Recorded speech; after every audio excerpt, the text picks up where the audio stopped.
Josh Nicholls, welcome to the Tokyo Living Podcast. How you doing? Thanks for having me. No, it's a pleasure to have you on. So just for the listeners, perhaps if you can give a bit of background, what's the Josh Nicholls story? Okay, so I own a restaurant in Niigata, Rwanda, and I own Easy Meals Japan, which is a meal prep company essentially. Been in Japan for maybe I think coming up to 6 years, 5 years, 6 years. I can't really remember. When you think how old my youngest daughter is, we came on her first birthdays. I think she's turning 6 this year, so Yep. I guess you for 5 years. Nice. And what's your background? You're obviously Australian. Yeah, I'm Australian. Been living in Sydney for 20 or so years. Had a few restaurants in Sydney. Had a pretty decent cafe. Had a pretty decent burger brand. Was reasonably well known. And then came here. Yeah. And I guess what sort of got you into cooking? I mean, most people, I guess, follow. Like for me, for example, I had all my meals provided for me until I was about 18, and then I left home and went to uni, and I was left to fend for myself, as they say, and had very very rudimentary cooking skills, and those cooking skills have improved by about 2 or 3% in the last 22 years.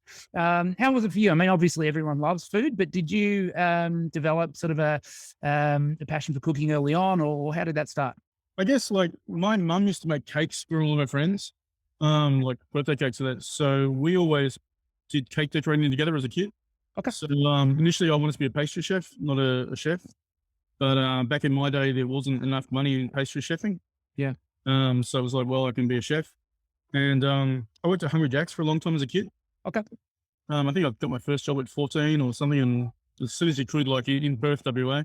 Yeah. And then it just kind of grew from there. I was 19 and a high school dropout, and I thought, you know what? I want to be a chef, and I don't have any qualifications, so I'm going to join the Navy. Okay. And I applied for the Navy as a submariner cook was the go for me. Yep. It's the only place in the Navy where you get to have a shower every day if you're a chef. Okay. So I was like, I'll do that. And they're like, hey, you're going to go back to school because your grades weren't good enough. So I went back to get some grades better. I went to Port Lincoln in South Australia where my family's from. Yep. And thought I'd go and do it all there, and discovered that I didn't like school very much. Yeah. We went back to baking a little bit. And then probably about 6 months later, after the crazy hours in baking, there was a music course, and I used to do drumming back in school. So then I'll do this music course. So we did a bit of drumming and did 6 months of that, made an album and had fun. Oh well. And then realized that perhaps I wasn't such a good drummer, and there wasn't very much money to be made in this for me. Right. The next thing that came up was a cookery course. Okay. So I went and banged out my cookery course, 6 months full time at TAFE. Yep. Realized that I kind of liked it. I liked the hours. I liked how hard it was type thing. Yeah. And I was better at it than playing drums. Right. So instead of becoming a rock star, you sort of became a chef. Where did you go from then? What's the environments we were working in? I went over to Sydney from there. Yep. Left the little country town of Port Lincoln and chased a girl to Sydney. Yep. Actually, in between, I started a motorcycle courier business. Like, I started Uber before Uber existed. Right. But unfortunately, my lifestyle back then didn't allow me to think enough to develop it enough, which is a shame because it would have been pretty cool. Yeah. Yeah. But yeah, so I went to Sydney chasing a girl, Yeah. got an apprenticeship, started working there, and just worked around Sydney for a long time. Background's mainly pubs and stuff like that. I really enjoy that type of atmosphere. I don't think food should be too pretentious. Yep. People should enjoy themselves. And then we did that for maybe 10 years. I think when I was about 29, I was working for a pub group, and my wife and I, well, actually my girlfriend back at the time, decided that it was time that we maybe open a place together. So we went to the bank and we asked the bank if we could get married and borrow 20 grand for a wedding. And they said, yeah, borrow 20 grand for a wedding. And we sunk it into our first cafe. Oh, cool. So we owned a little cafe called Cafe-ish, which is on Albion Street in Surrey Hills. Yep. Did most of the fit out myself. Back in the day when I had no idea what was going on. We were drilling holes in the floor, and a council officer rocks up and says, what are you doing? I said, I'm in the cafe. He said, You got a DA? I mean, what the fuck's a DA? Yeah. Like, so, you got to stop now, and you can't do anything until you go through this application process. Yeah, right. So yeah, our first cafe, we learned beats. I learned that I'm not a very good tiler. Yep. And my wife and I learned that working together is an interesting thing. Yep. Yep. You're obviously still working together, so it obviously didn't go too badly. It's better now in Japan, that's for sure. Right. Right. Uh, And so, yeah, what was then the drive to sort of come to Japan? look, we were living in Sydney. We were on our I think we're on our third or fourth venture by then. Yep. And Sydney was just getting expensive. Like, reality is, Sydney's great if you're really rich.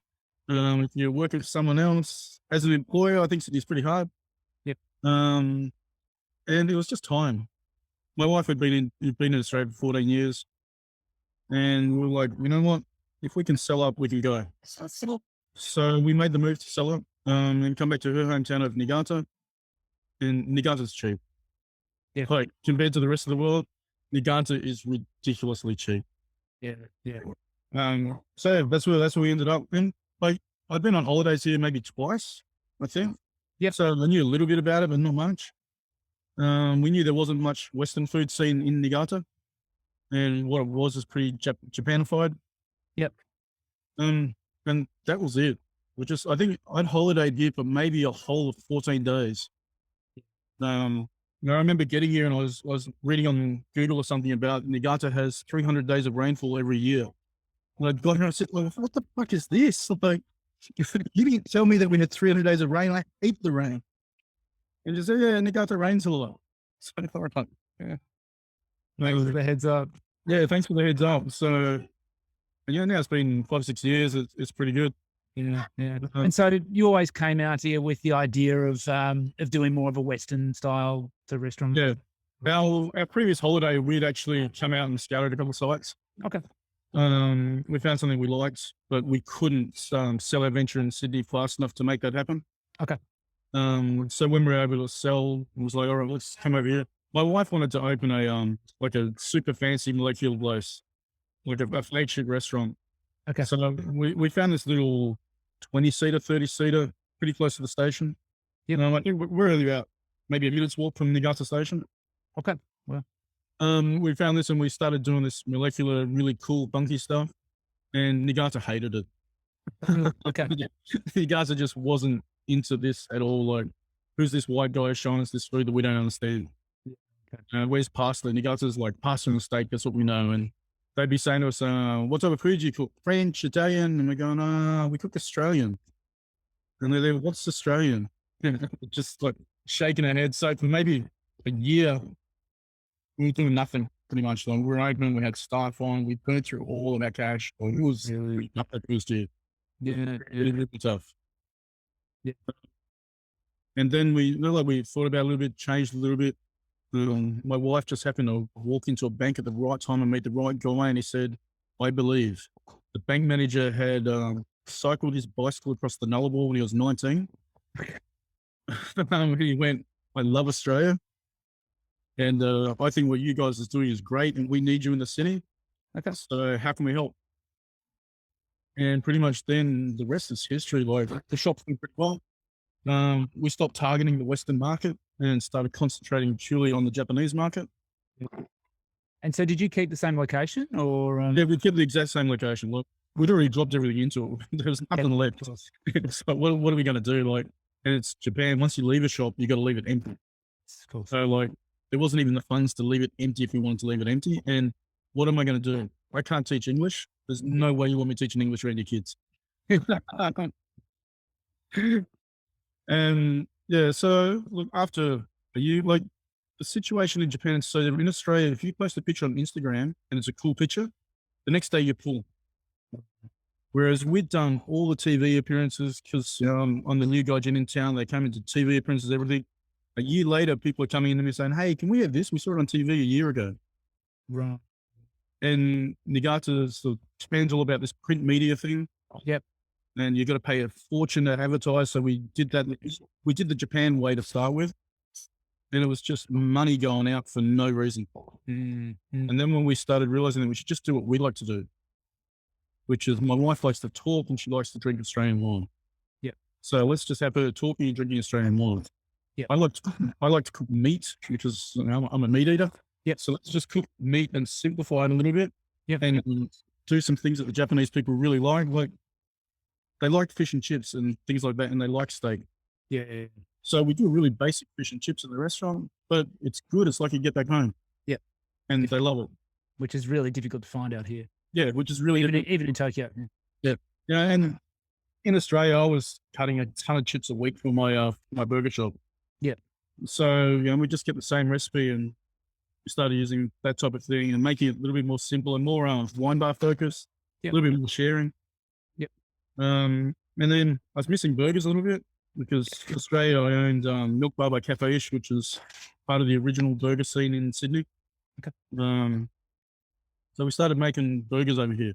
We get Australian beef and we get a blend, a couple of different types of meat, and we got this giant grinder. We grind it all through, and we started baking our own buns because we couldn't find the right buns. Okay. And then we started making a product that's actually, I think our burgers are better than what we're doing in Australia. So I started pumping them out as well and putting them on lunch and trying a few different things. And now the restaurants are right. But only open 3 days a week because staffing issues. Yep. And Japan, we had COVID come in and we started this other business because of COVID, which there's only one of me. Yes. Only so many hours and days we can work in a week, and our kids want to see us sometimes. Yeah. And yeah, that's pretty much what happened, I think. Yeah. Cool. So, I mean, you obviously changed the menu, you changed sort of the approach. Did you change any of your sort of marketing tactics at all? No, our marketing, we didn't really change very much. We pulled out of all the print media. Yep. Because, print media was just asking ridiculous money.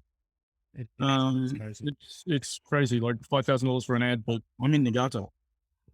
I'm like, what they've been in Tokyo, I can understand, but in Niigata, come on. No, look, we just went back to the basics, which is look after your regulars. My wife is amazing talking. She should be the one doing this. She's better at talking than me. you just set her up. Well, I mean, that's, selling any product, it's all about sort of communication and relationships and, Yeah. I guess focusing on that, you can't go wrong. And she likes wine. Yeah. Like she really, she's studying to be the sommelier course. She's doing that now. So she's learning even more about wine and she doesn't want to drink it. Yeah. So yeah, that was all we did, was just kept going over and over the same thing and kind of listening a little bit more to what the customers' needs were. Yep. They didn't like the super molecular stuff. So we pulled it out and we put some of the basic stuff on and they liked it. But they still wanted to feel like it was an interesting shop, like a fun shop. Yeah. But one of the other issues that we had, and we didn't quite comprehend this, is we built a really sexy shop. When we came, like, we got these nice concrete style countertops, and the shop was really dark and moody. Yeah. We put in these two giant windows out the front. There were these tiny Japanese style windows you couldn't see in, like an old Izakaya. Yep. And they thought it was too sexy. Oh, really? They thought our restaurant was too sophisticated and were just scared of coming into the restaurant. Okay. So that was really challenging because the exact opposite of Australia. Yeah. People won't sit in the window here, whereas they want to sit by the toilets. In Australia, there's no way that's going to happen. So that was a really big challenge, but just through doing the basics. I mean, I guess if you look at it from a fitness point of view, just doing the basics over and over. Yeah. So it was just time and kind of treading water for a little bit. Yep. Until we could build up a strong enough local market that we didn't have to stress so much. And it worked. But it took us at least 1.5 to 2 years of just breaking even. Yeah. Oh, awesome. I'd love to come and visit sometime. You should come. About the best burgers in the whole of Japan are made at my shop. Yeah, I'm getting hungry just hearing you out of it all. So then you sort of talked about this second part of your business. How did that come apart? Was that something that you had in the back of your mind, or the delivery service? How did that? Not really, to tell you the truth. COVID came, and we'd been watching all of our friends in Australia. Yeah. Because COVID was kind of like 3 months ahead, 6 months ahead in Australia, type thing of what was going on. Yep. And we were thinking, what are we going to do? And the big thing was the kids in school. Like people were pulling their kids out, people weren't pulling their kids out. It was like, we don't really know what to do in this situation, but we're watching Australia. So we pulled our kids out of school for 3 months, kept them at home. And we were talking to our customers about COVID, and our customers were worried about COVID. Mhm. No one knew what was going on, and the numbers were starting to dip down a little bit. So I think it was a Sunday night. Um, Tokyo Expert Network, Amanda McCready had posted that, yeah, our show it off weekend was next Friday. So I said to my wife, on Sunday night, we're closing the restaurant tomorrow or indefinitely. Until we've got a solution, we're going to close the restaurant. And I'm going to produce a range of easy meals like microwave meals. And see how the show it off thing is on Friday and it's Sunday. So from now until Friday night, I'm going to lock myself in my office, figure out how to build a website and learn about e-commerce and come up with a product line so that we can close the restaurant and be safe and still make some money because we've got bills to pay. Wow. So that was how it pretty much happened. Yeah, yeah. Uh, And so you basically advertised on 10 the next Friday, and yeah, we had it ready in time to advertise on 10. I think we launched 10 products. Lasagna, bangers and mash, like all stuff that we knew that we could send out pretty easily. Yep. We didn't have macros on there. We didn't, it was all from my head. There were no recipes. It was just what can I put out to make money? Yep. Yep. Now I think back at the time we were able to sell wine as well. Okay. So that didn't go very well. People just weren't interested, which is a bit of a shame. Mm. But we were lucky that some of the members on 10 kind of looked after us all right. And I think the first week we maybe got 10 orders in. Yeah. Well, So I was like, that's enough to survive. yeah. So then we just did that and we kind of survived for 2 or 3 months. And then I think it was like, we're looking at it going, gee, we've got to open the restaurant again. Like eventually we're going to have to reopen the restaurant. How are we going to do that? Because we'd shut the restaurant, but everything for Easy Meals Japan, I think back at the time we called it Alchemist at Home. Okay. Yeah, it was right back in the early days. It's called Alchemist at Home. It was just like an add-on to the restaurant. Yeah. But we were making everything, or I was making everything in the restaurant by myself. I'd come in at like 5 o'clock in the morning and I would finish at 12, 1. Cheers. And I would just cook everything. And we had nothing else in the restaurant anymore. We didn't have the restaurant stock there. But I was using my restaurant facility, my restaurant fridges. Like it was tiny and packed. It was a bit of a nightmare situation. Yeah. The shop was full of boxes for deliveries. It didn't look at the restaurant anymore. And then, yeah, like I say, 3 months is like, how do we reopen? How do we run 2 places when there's not enough space to run 2? But the restaurant needs to reopen. Yeah. So we're kind of lucky in that our family has been here forever.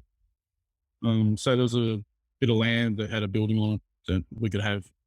Okay. So our family's like, yeah, you can have this. If you really want it, you can have it. So, all right. So let's try to change over. So we then built a small factory.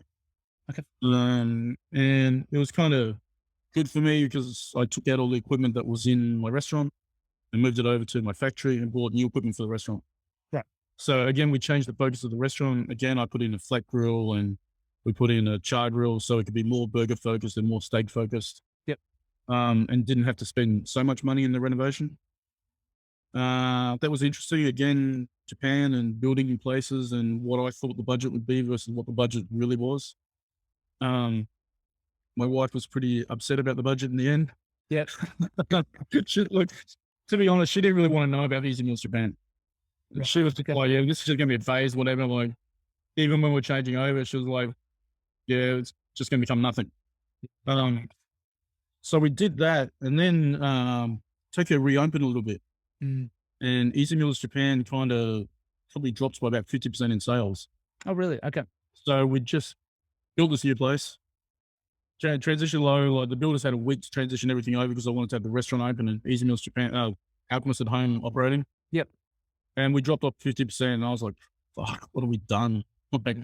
We just built a new factory, spent 30K on a new factory, and then it's going under. Like, really felt like closing the whole lot by then. Yeah. Okay. And then it built a little bit of momentum. It was about this time I was kind of like, look, what are we gonna what are we gonna do to bring in some new products? And we've got all this normal stuff, but I think people want to be a bit healthier. And then we'll see again companies in Australia and Japan had started to enter that market a little bit. Launch was up here. So I think maybe about Christmas time, we launched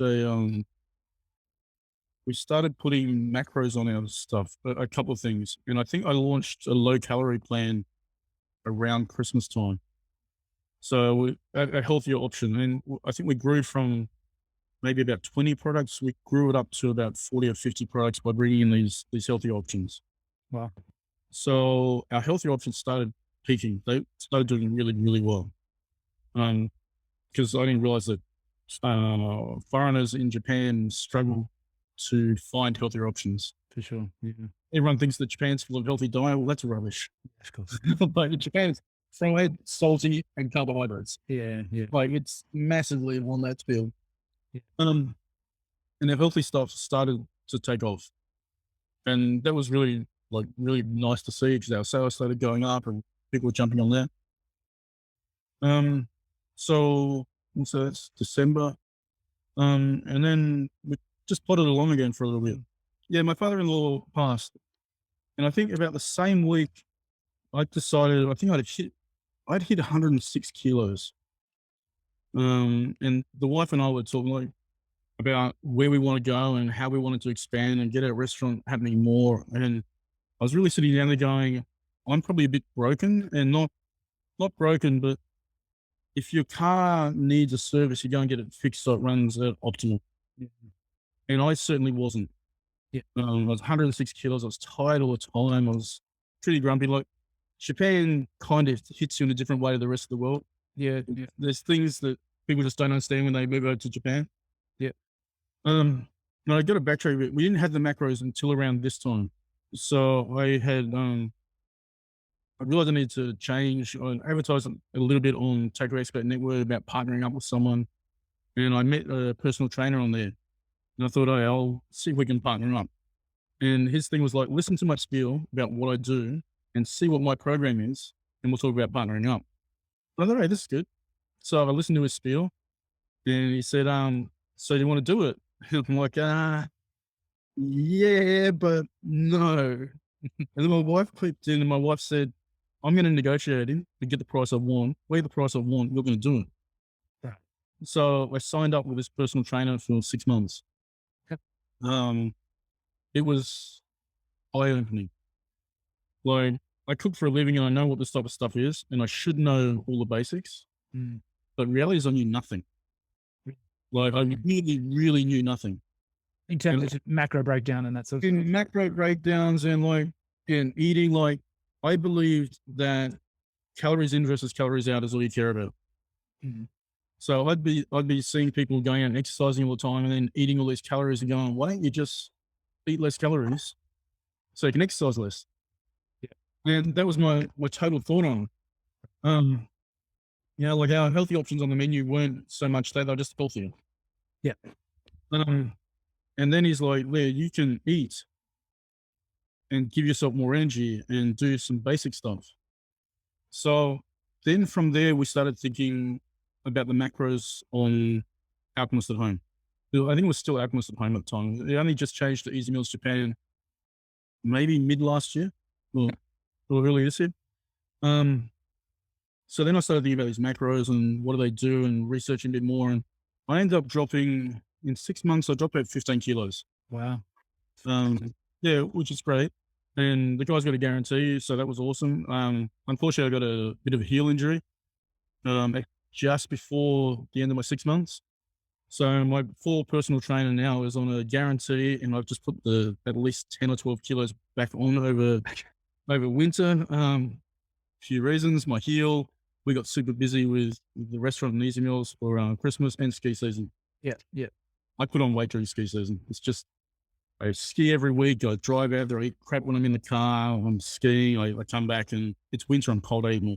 Yeah. So, and he's still working with me because he guaranteed me that he's going to lose this weight. So poor guy's coming for a lot longer than what he planned on. But we, yeah, we started really looking heavily into the macros, into protein, and like, I had no idea that I'm meant to be eating this much protein per day, Mhm. or that I could eat carbs. Yeah. Because I was like, I tried the keto diet. I lost a heap of weight on my own on the keto diet, but I was grumpy as shit all the time. My wife hated me. And I'll be doing the Eat it. the bits here on the back, and I'd be doing because I believed in the calories in versus calories out. I'd be busy at work, so I just wouldn't eat, and I'd be going, I'll hit 600 calories. Right. If I eat 600 calories, that's super low calorie. I lose weight. Mhm. And I did, but I was grumpy as shit. And the minute that I could eat 6 donuts, I'd eat 6 donuts. Or the minute, if everywhere you go, there's a bakery in the supermarket. Yeah. I love bakery stuff. Curry bun and all stuff. I can eat that all day long. So I was super, super unhealthy until I started learning about these other things. Mm. Um, and then I started thinking, like, how do I make this part of what I'm doing? Yeah. Like, and that's kind of the direction Easy Meals Japan is now taking. We changed our name to Easy Meals Japan. We decided to make it more corporate. We hired a web designer to go in there and strip it all out and make it look pretty and give us some new imaging. Like, I don't know if you saw the old site. I didn't know, but the new site's obviously very impressive. So Yeah, the new site looks like it's a healthier site. yeah. The old site looked like it was a restaurant tack on. Right. Um, yeah, so we started looking at these different diets. Like, we did keto, so we put on some keto options because I know some people want to eat keto or have to eat keto. Yeah. We put on these low calorie options because people wanted to eat low calorie. Yeah. And we brought in vegan. Yeah. And so I remember before you asking me about if I'd thought about this business. Originally, I thought we'd hit the vegan market. Mm, But the vegan people pretty much don't eat our food. really? Which is interesting. We sell a lot more vegan now. Yep. Again, the first 6 months, vegan people wouldn't come near us. I don't know why. Our vegan food's fantastic. Yeah, and now we're moving towards the future, and we're looking at partnerships with bodybuilders and companies like yourself, and we're kind of lucky now that companies are reaching out to us. Yep. Which inspires us to, if companies are reaching out to us, it means that there's more work that we can do. Yeah. There's a market that we can actually go into. Yeah. So a little bit opportunistic. Yeah. But I think you got to be when you're in business. Yeah, I mean, how does the whole sort of system work then? I mean, if someone is to put in an order, what actually happens from the time when they put in the order to them actually getting the food at their doorstep? Okay, so the thing that's different about us is that we cook fresh, and then we ship everything that's vacuum packed and individually vacuum packed and sealed. So by the time you get it, you can leave it in your fridge for around 7 to 10 days. I've tested up to 14 after the cook date, and I've got the world's weakest stomach, and I'm all right with some of the stuff. So Yeah. I'm actually on one of the plans now I'm on a low calorie plan now. I eat it once a day type thing. I'm thinking on 7 meals a week. Yep. Again, it lets me randomly test these products. Yep. But so our system works in that we have a cutoff of Sunday night, and then we collate everything on between Sunday night and Monday. We go shopping and all that stuff, so it's nice and fresh. And we have 2 cook days of Tuesday and Thursday, and then we ship on the Wednesday to arrive generally Thursday or Friday, and we ship again on the Friday to arrive Saturday or Sunday to your house. Okay. It's shipped via Kuroneko Cool Bin. Yep. And we add ice packs in the packs as well to keep them super cold. Yep. And we have pretty much 3 styles of ordering. You can order everything individually. Yep. Or you can go into a plan, and our plans have 2 styles of plans, which is a weekly plan. We have a easy plan, which is me choosing your meals for you. That's on a 3-week rotation, which is listed on the site. And then we have a my plan, which is you get to choose. Mm. So you go in by Sunday midnight, and you select from the drop down menu, and you pull down the meals in your order, you submit it, and then we cook the next week and ship it out to you. Yeah. And it's 3 to 4 minutes in the microwave. Yep.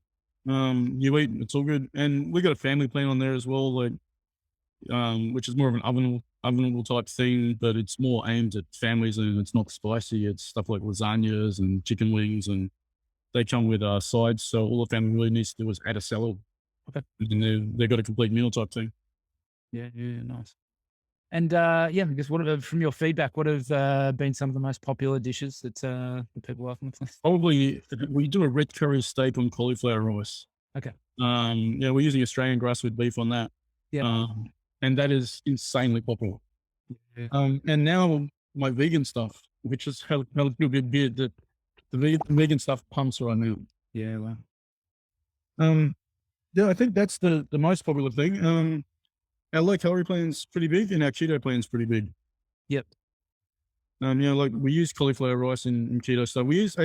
I use a lot of cauliflower rice because calories are low. Yeah, for sure. Fills you up. Like if you can change that out from your standard rice and flavor it up enough, Yep. add some eggs or something just to boost the protein out a little bit more, Yep. then people are right to eat it. And tweaking stuff that you used to know, like the example, we do an apricot chicken, but rather than have it full of calories like normal apricot chicken is, we have some white beans in there, and we bring it under 500 calories. Wow, okay. Um, and again, compared to the Japanese style, when you eat my food, it's big enough that you're full. Yeah, yeah. It's not this. That's not me bagging on Japanese, but you go to convenience in Japan, and the meals are like 200 grams. You're like, man, I got to eat 6 of these. Yeah. Not bagging. So I think that's the big difference, and we're not frozen. Yeah. Unlike again most companies, it's easy to freeze a meal and send it out. You just pull it out and ship it the next day. Yeah. So that's why you have to order by Sunday night. We do have this little bit of a turnaround on it. Gets a little bit confusing, but once you figure it out, it's pretty easy to deal with. And what can people be expected to sort of pay for these plans? What are Our plans range from oh god, you got me. I think it's about 6,500 yen for 5 meals, up to about 95, Yep. 9,500. So I still get confused with Japanese numbers in Western dollars. Yeah. Varies from 5 meals to 7 meals. Okay.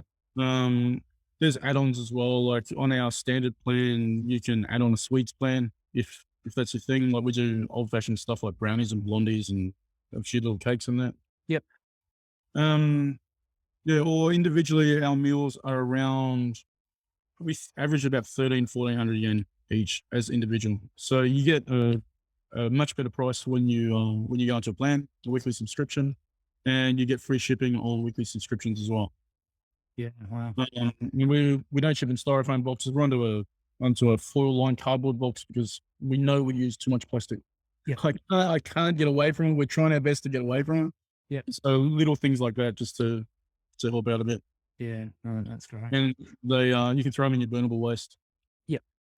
Yeah. No, it's I mean that's on par with sort of the cheaper lunch sets that you get out here, and Yeah. for the value and the quality of the food, I think that's it's very very reasonable. I mean, you've tried some of our meals, I believe. So We tried, yeah, I think we had about a sample of maybe 7 or 8 different meals, and they're great. Like you said on the website, the food tastes bloody great. It doesn't taste like health food. It tastes like good, really good quality Australian cafe food. Yeah, that's actually something that nice. kind of does my head in a bit with the health market. Mm, Is I keep hearing that food doesn't have to be enjoyable. Like food for fuel, food for fuel, food for yeah, fuel. Like I like to eat, but I'm overweight. Like I'm overweight and I'm pretty unhealthy generally just because of my lifestyle. So like, how do we make it that if you want me to eat healthy, it needs to be appealing. yeah, Like you can't just give me a piece of steak and well, classic example, steamed chicken and broccoli. Now I've done this. I've done the steamed chicken and broccoli. I've done that a few times in the morning, over and over and over, and I can do it. But God, it's boring. Like, how do we make things that you want to eat so it's easier to hit your goals and it's easier to do what you're meant to do yeah, and give you enough variety? Our site has around 150 products on it. So there's heaps of each meal rotation is on a 3-week rotation and it has 21 meals in it. So our keto, our low calorie, our vegan, and our new plan, which is coming out, have 21 different meals that you can select.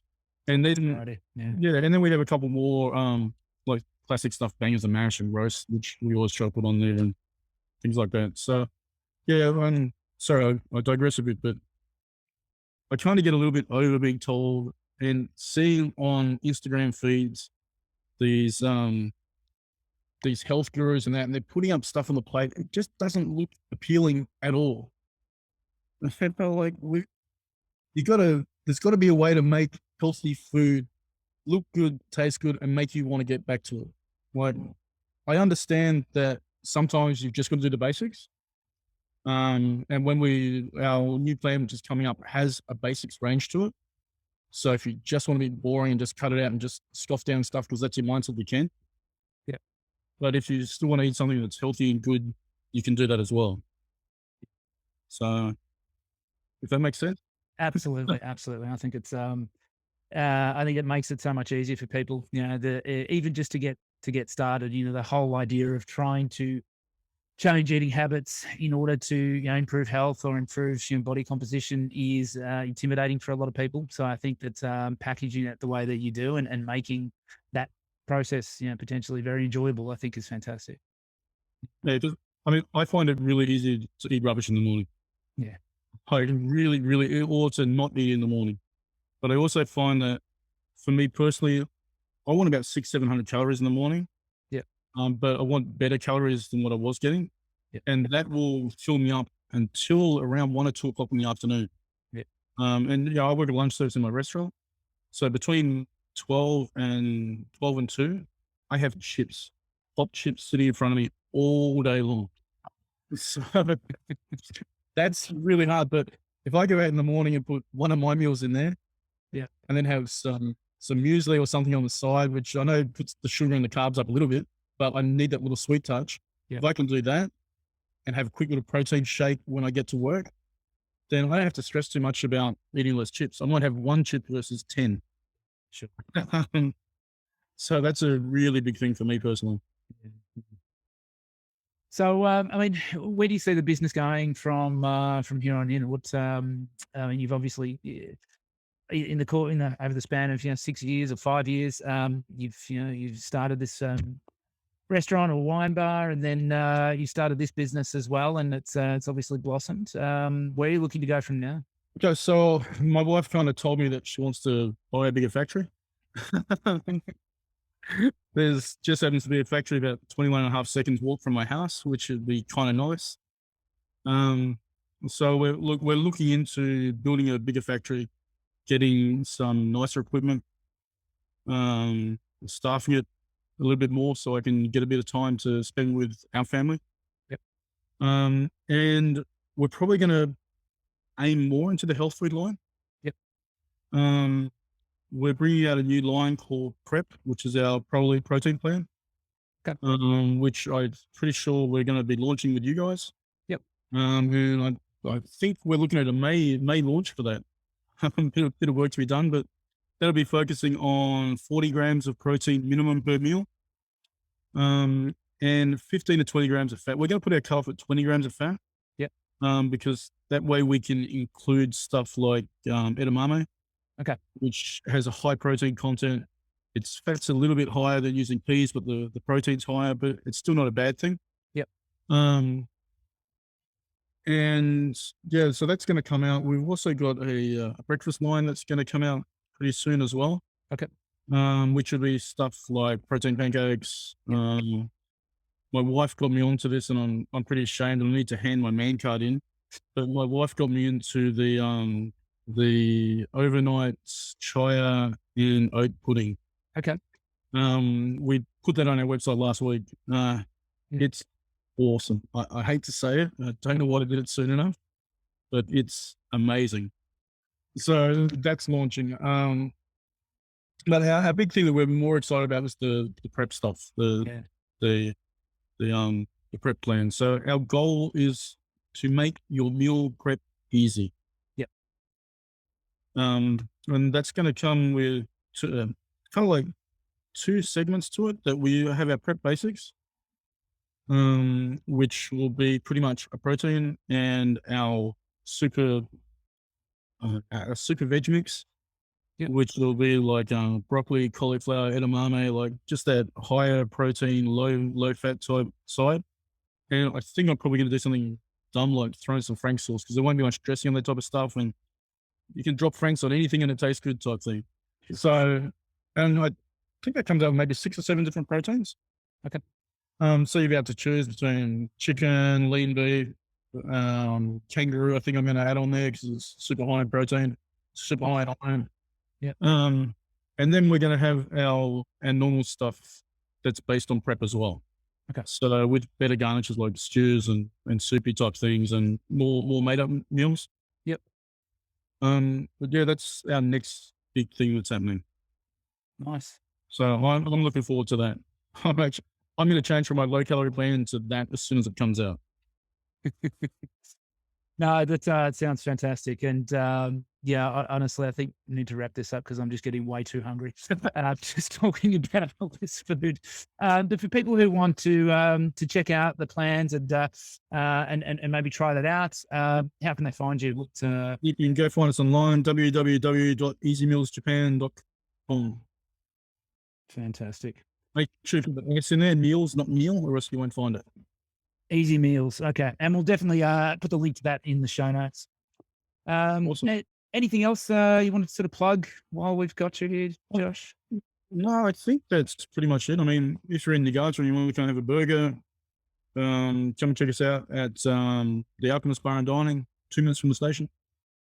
And that's about it, I guess. I don't know. Like, I'm looking forward to the partnership with you, quite frankly, and trying to get other gyms on board and other sponsorships and you know, like, I follow a lot of these Instagrammers who are doing the IFB or the Japan Open and stuff like that. I want to sponsor a few of them this year and see if we can get into that market. Yeah, it's definitely the market for it. Yeah, I think that a service like yours has been long overdue in Japan, in particular, and I think that yeah, for people like us in you know in the health sphere, it's the meal prep side of things is really a missing component that I think that you're providing a really good resource for. So Yeah, I think you see a lot of meal prep. It's the same thing. Like I see these guys prepping on Sundays, and they're prepping 10 portions of something. And even I look at some other websites, and you see the people just buy 10 of one thing, like 10 salmon. They're just like, come on, yeah, you even eat 10 of the same thing? No, I can't do that. yeah, no, and we actually do the same thing in our family. So yeah, I think we need to get onto your plans. But yeah, like I said, I think it's a great thing that you're doing, and congratulations on what you've achieved with the businesses so far. And yeah, we're definitely looking forward to the partnership as well. And So the other thing that I should add in is we're multilingual. right, Our site is most of it's in Japanese. Yep. And it's all in English with most of it Japanese. And you can message us and we can reply in either Japanese or English, depending on what you need. So just a little bit of a differentiation from other companies that are out there. sure, awesome. Well, Josh, thanks very much for your time today, and everyone, go and check out Easy Meals Japan and enjoy some of that bloody great food. Sam, thanks so much for having me. Really appreciate it. Cheers, Josh. Take care. Bye-bye.